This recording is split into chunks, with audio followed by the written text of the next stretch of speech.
ভাবলাম সব ছেড়ে একটু পড়াশোনায় মন দিই, একটু ভদ্র মেয়ে হই। ও এদিকে দেখছি আমি আসবো বুঝে স্কুলের মেইন গেট পর্যন্ত বন্ধ করে রেখে দিয়েছে। ঠিকই আছে, এখন সাগর ভাইয়ের আধুরা কাজটাই না হয় কমপ্লিট করে দিয়ে যাই। আর এই পোস্টারটা অবস্থান করছে হচ্ছে শ্যামসুখ স্কুলের একদম উল্টো দিকে, যে জেরক্সের দোকানটা আছে না, ওর সামনেই যে গাছটা রয়েছে, সেই গাছের গোড়া থেকে তাকাতে তাকাতে উপরের দিকে যাবে, তাহলে এই পোস্টারটা তোমরা দেখতে পাবে। এন্ড দেখো গাইস, দেখো এই মধ্য রাতে হঠাৎ আমার মতো বড় সড়ো একটা সেলিব্রিটিকে দেখে আমার কয়জন ফ্যান ফলোয়ার চলে এসেছে আমার সাথে একটা সেলফি নেওয়ার জন্য। এদের জ্বালাতেই তো দিনের দিকে বেরোই না, এখন দেখছি রাতেও বেরোনো যাবে না।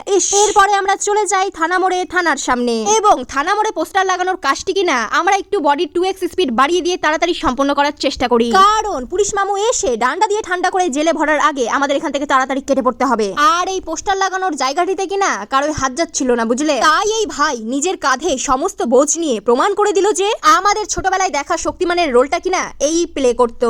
তারপরে আমরা চলে যাই বরফের গোলা, সরি বাবন গোলা মোড়ে। আর পোস্টার লাগাতে এসে কিনা এই পোস্টার দেখে আমি 10 বছর কোমাতে ছিলাম গায়ে। আর এটা দেখে আমাদের প্রত্যেকের এমন একটা রিয়াকশন হয়েছিল কিনা যে বিশ্বের আডবা আজুবা আমরা দেখে নিলাম, এক কথায় সবসে হাটকে। তারপরে আমরা চলে যাই গাজল হাজিনাকু মোহাম্মদ উচ্চ মাধ্যমিক বিদ্যালয়ের সামনে। এন্ড এই স্কুল থেকে যেই সব ভাইরা আমার ভিডিও দেখছো, স্কুলে ঢোকার মুখেই হাতের বাঁ সাইডে এই পোস্টারটা তোমরা দেখতে পাবে। এবার তোমরা যদি কেউ নাচ শিখতে চাও তাহলে পোস্টারের নিচে দেওয়া নাম্বারের সাথে কন্ট্যাক্ট করো, আর পোস্টারটার একটু খেয়াল রেখো প্লিজ। এবার আমাদের নেক্সট এন্ড লাস্ট লোকেশনটা হচ্ছে হলো পার্কিং। আর আমাদের এই বাহুবলী ভাই সিনেমা করা থুয়ে এসেছে হচ্ছে হাতুড়ি এন্ড পোস্টার ক্যারি করার জন্য, এবং সাদা জামা পরে থাকা ছেলেটি হচ্ছে আমাদের সাগর ভাই। তো ভাইয়ের ডান্স ক্লাসটা ওপেনিং হচ্ছে হলো 15 তারিখ, মানে কালকে, গাজল শঙ্করপুরে। আর ভাই দুদিনের ফ্রি ট্রায়াল দিবে, মানে দুদিনের ফ্রিতে ক্লাস করাবে। এবার যারা যারা ইন্টারেস্টেড তারা কন্ট্যাক্ট করতে পারো, বিনামূল্যের দুদিনের ক্লাস। তার উপরে হচ্ছে আমরা বাঙালি, আর বাঙালি মানে কি বলতো, ফক্তাই পাইলে আলকাতরাও খায়। তো এই চাঁদ ছোঁয়ার মতো সুযোগ তোমরা কেউ হাতছাড়া হতে দিও না গাইস। ও বলতে ভুলে গিয়েছিলাম, কালকে গেলে পেয়ে যাবে মিষ্টির প্যাকেট। না